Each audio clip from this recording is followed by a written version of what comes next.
अस्सलाम वालेकुम।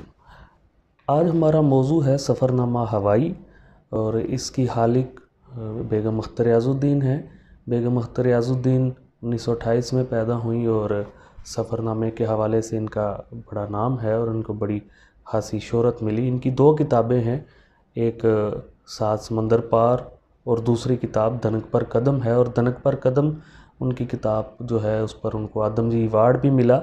और इसमें जो है 7 अबवाब पर मबनी ये किताब है, जिसमें टोक्यो, न्यूयॉर्क, लंदन, पेरिस और मेक्सिको और हवाई के सफ़रनामे शामिल हैं। ये अबवाब हैं और ये जो हम सफ़रनामा डिस्कस करने जा रहे हैं ये भी हवाई में से लिया गया है। और उनके मियाँ एक सरकारी अफसर थे और रोमानिया के सफ़ीर भी रहे और इस वजह से उनको बैरून मुल्क जाने के मौके मिलते रहे और सफ़र करती रहीं। तो आज हम जो डिस्कस कर रहे हैं हवाई को, हवाई पहले तो हमें मालूम होना चाहिए हवाई क्या है। हवाई दरअसल अमेरिका की एक रियासत है और ये बहर अलकायल के मुख्तलिफ जज़ीरों पर मबनी है और इसको कुदरत की खूबसूरती, ख़ासकर फूलों और यूनिवर्सिटियों के हवाले से इसको बड़ी शोहरत मिली है और इस हवाले से वो बड़ी मशहूर है। वहाँ रिसर्च सेंटर हैं।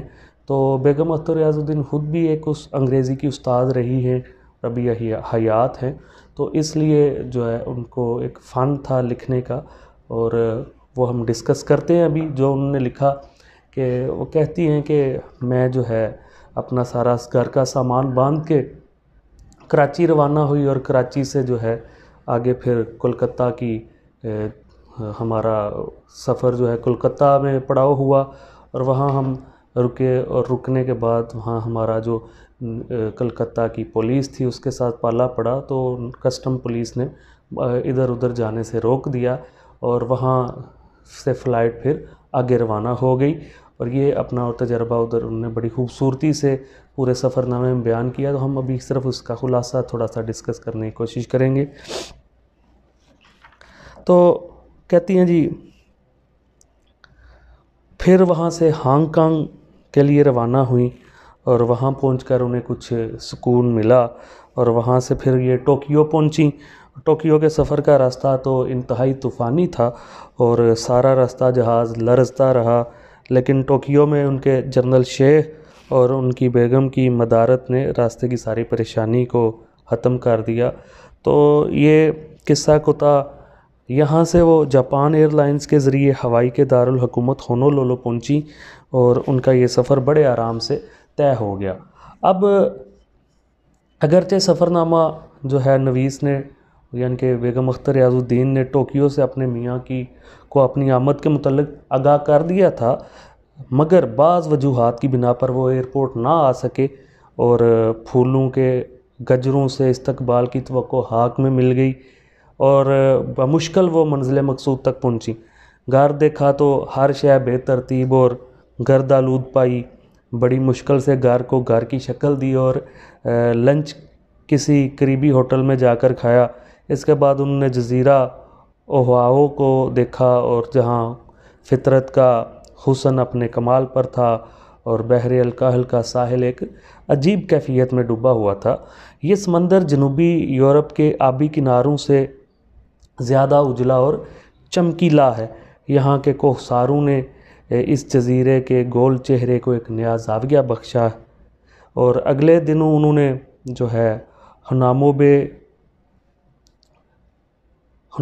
पर पिकनिक मनाई और हवाई की यूनिवर्सिटी की सैर की, जो दुनिया भर में अलूम समंदर में सबकत ले गई है और हवाई के फ़ितरत के दिए हुए हुस्न और इंसान के बख्शे हुए जमाल का एक हसीन इम्तज़ाज है। यहाँ की सुपरमार्केट जो है इसको वो कहते हैं कि ये शैतान की आंत की तरह है कि ख़त्म ही नहीं होती, इतनी लंबी है। सुपरमार्केट अपनी वसअत और अशियाए अनाज की अशिया की कसरत की वजह से अमेरिका की सरमायादारी का मुकम्मल मुज़ाहरा नज़र आता है यहाँ, और अमेरिकन तर्ज़ हयात का बुनियादी कला और अमेरिकन अशिया की फरावानी का एक सबूत है।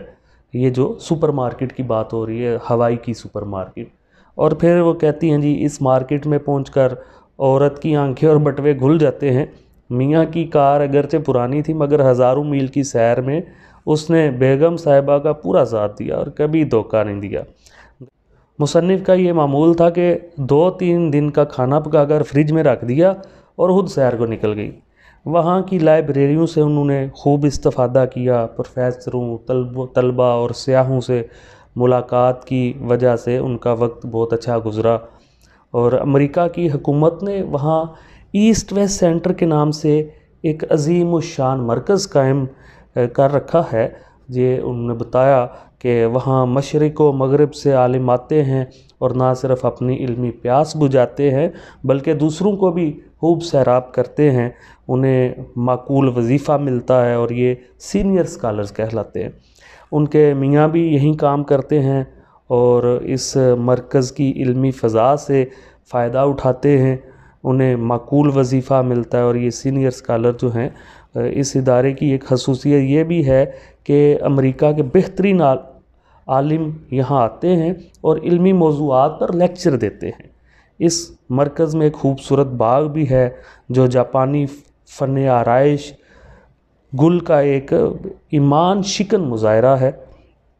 اس سینٹر کے علاوہ یونیورسٹی کی وسعت اور مشرق و مغرب سے آنے والے طلباء کا ربط ضبط فکری اور معاشرتی اعتبار سے معلومات افزا ہے، اور یونیورسٹی کا ظاہری حسن نہایت دلآویز ہے، اور ہوائی ایک ایسا انہوں نے جو کہہ لیں کہ اسٹیٹ بنائی ہے جو خاص کر کہہ لیں کہ ہے وہاں آرٹیفیشل ساری یہ وہاں ترتیب دی گئی ہیں ساری چیزیں، لیکن اس آرٹیفیشل بیوٹی میں بھی، خوبصورتی میں بھی، وہ سارے قدرت کو انہوں نے ملوز خاطر رکھا، قدرت کو استعمال کر کے وہ سارا ایک خوبصورت ترین ریاست بنائی، اور وہاں پھر تعلیم کا معیار بھی انتہائی اعلیٰ ہے۔